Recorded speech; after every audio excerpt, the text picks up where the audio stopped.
that there are hundreds of verses that are considered messianic.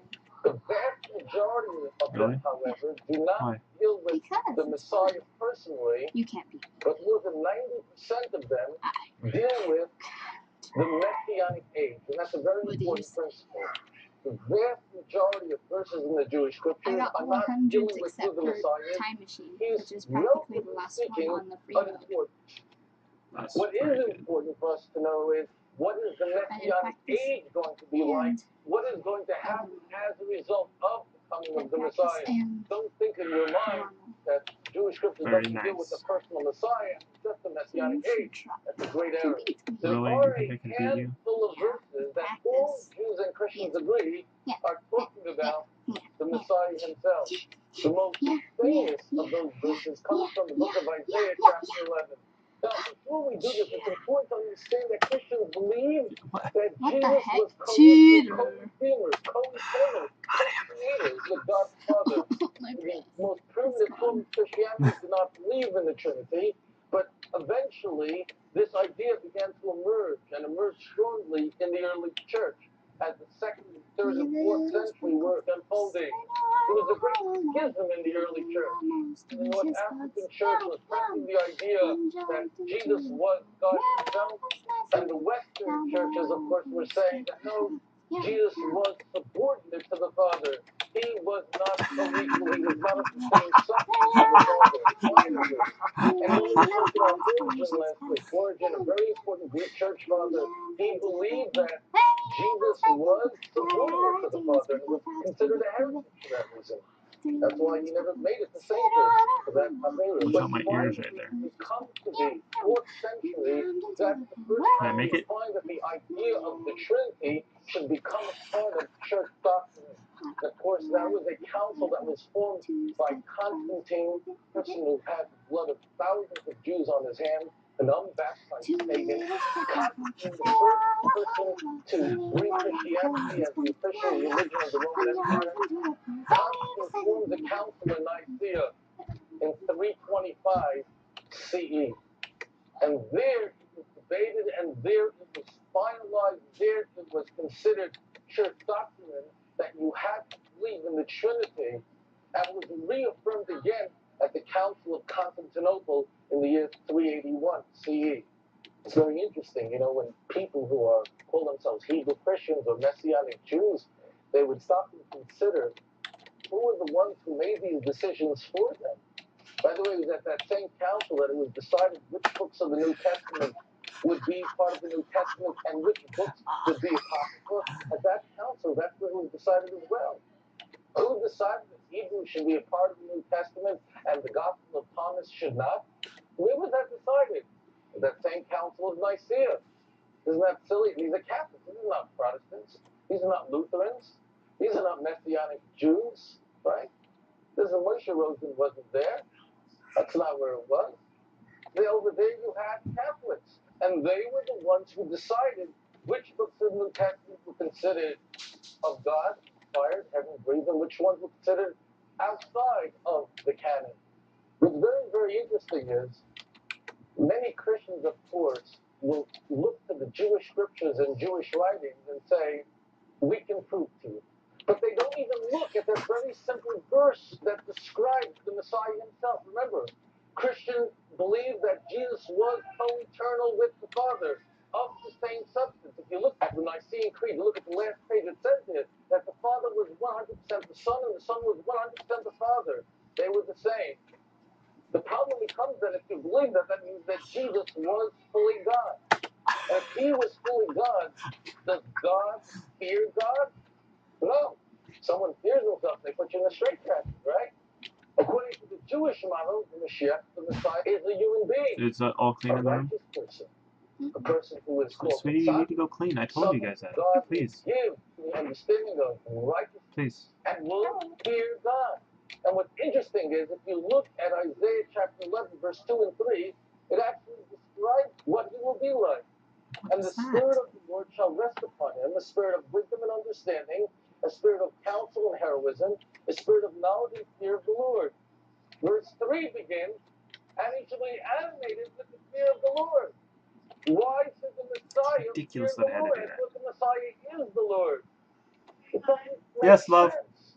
It is so I'm clear playing from this this verse Blixo game. what he's going to be like. Christians and Jews don't argue about who this is talking about. Oh yes, we all agree this is talking about the Messiah. Why is it that the Messiah is going to fear God if he is God? It makes no sense, does it? We're going to examine a handful of scriptures and writings that Guys, Christians is that will room? point Are the to rooms and say, clean? I can I prove want from the them Old utterly Testament clean. that Anna, go now. there's a plurality within the Godhead. When I say go now, and you say I will, that doesn't have anything to do with your cleaning right now, like I just said to. How long is that going to take, Anna? Because you milk stuff for hours and hours. One God. Naturally, my faithful Christians, we didn't even come to talk about a Trinity. Here, clearly, in the most well-known verse of the Jewish people, God is only one. And the answer might stun you. And this is one of the arguments you will come across when dealing with an evangelical Christian. You don't understand, you'll be told.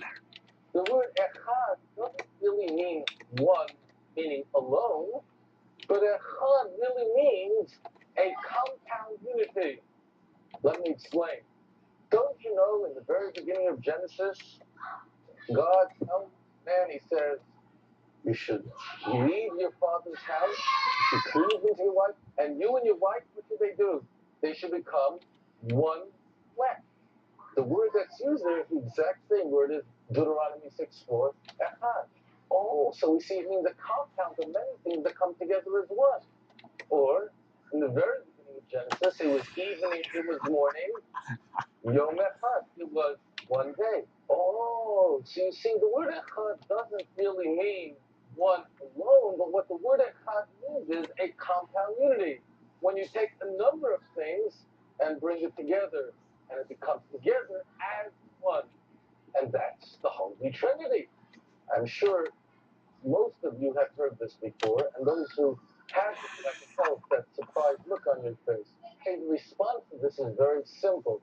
The word echad in the Hebrew language operates the way the word number one, O-N-E, operates in the English language. For instance, in the English language, I can say, What, baby? Jack and me, we're one. Yeah, if you want. That means we have a singular purpose.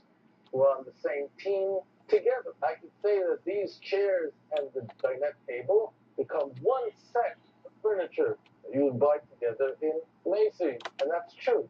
So the number one in the English language, O-N-E, can mean a compound unity. But also in the English language, I could say that I have one nose on my face. That means one. Not a compound unity, but just one nose. You have one smile on your face. That's only one. In the English language, the number one could be one compound unity or one alone. In the Hebrew language, we have the same thing. The only problem is that missionaries will never show you the verses that show how echad is used about one without another. They'll never show you the counter verses, like Ecclesiastes chapter 4, verse 8, where it says, and there was one and not another. Or in Isaiah 51, verse 2, where it says, Abraham was but one. He's only one Abraham, not two or three or five. But this is making things very confusing. So now you're telling me the number one in English and echad in Hebrew can mean a compound unity, or it can mean one alone and not another. Well, that raises a problem for me. How do I know? How can I tell then, when I'm examining a verse, is there a technique that I can know which echad does it mean? Could anyone tell me the answer of how we can tell whether the number one in the English language in a sentence means a compound unity or just one alone? What would I do? I would look at the context. The simple thing to do is if I have collective nouns, then I know it means a compound unity. If I say the chair and the table is one set, so we know that number one means a compound unity. If I say there is one alone, or there's only one chair, then I know it doesn't mean a compound unity, but it means one alone. And all we have to do is look at the Shema. Hear, O Israel, the Lord is our God, the Lord is one. It's talking about one God. Not many gods that become one. Even though Judaism doesn't really have a catechism, we don't have much dogma, but there was a great sage who lived during the Middle Ages His name is Moses Maimonides. He was the first person to really articulate a series of ideas that the Jewish people believe. That if you reject these notions, then essentially you have in some way painted yourself outside of the pale of what is considered Judaism. The second of Maimonides' 13 principles of faith, I believe with perfect faith that the Creator, blessed be His name, is unique. And the word there is yachid, which means alone. And that there is no uniqueness which even remotely resembles His. And that He alone was, is, and ever will be our God. This is considered one of the fundamental principles of the Jewish faith. And indeed, you know, in synagogue at the end of the services, you sing on the Sabbath, you sing the Yigdal. That's also not a signal to Holy Talis. The Yigdal, of course, is a poem that is written that takes each of the 13 principles of Maimonides, and we sing it. It's a way to remember it well. Now, what Christians have said, well, I've heard this many times, and that is that, you see, Maimonides changed the word of the Shema. He changed the word of the Shema from Echad to Yachid. And although I see that the word Yachid means alone, and there is no other, but Echad doesn't mean that Echad means the compound unity. Of course, what's very silly is anyone who has even a perfunctory knowledge of the Hebrew language, you see this, there's no relationship between various words that we find in the Shema. Maimonides is not quoting from the Jewish scriptures. What he's doing is he's condensing many verses that are found throughout the Jewish scriptures into basic tenets of Judaism. We understand why Christians who believe in the Trinity find the idea that God is alone, that God is unique. That's a deeply offensive statement. There's good reason why the Messianic movement is deeply offended by Maimonides' second statement of faith, because they cannot deal with the idea. They reject the notion that God is alone, that there is no other one, because they believe in three persons that make up the Godhead. But was Maimonides in any way causing distress? Was Maimonides in any way altering the message of the Jewish scriptures? Or is this the composite of exactly what we find throughout the Jewish scriptures? And indeed, what we find over and over again is that very concept, I am alone, there is no one with me. What Maimonides was saying was in perfect harmony to what we find throughout the Jewish scriptures. As a matter of fact, the element that always underscores God's oneness is that God's alone. And you will find, by the way, when examining statements in the Jewish scriptures that point to the central monotheistic theme of it, you will find that the Jewish scriptures far more talks about God being alone and no other than actually attaching the number one to God. Right in the beginning of the Ten Commandments, I am the Lord your God. There is no other God besides me. Very, very clear. We don't even have the number one in the Ten Commandments. What we do have is me alone and there's no one else. The idea that don't make a mistake of some sort of partnership in the Godhead is far more important to the Jewish scriptures than getting put up with the number one, Echad.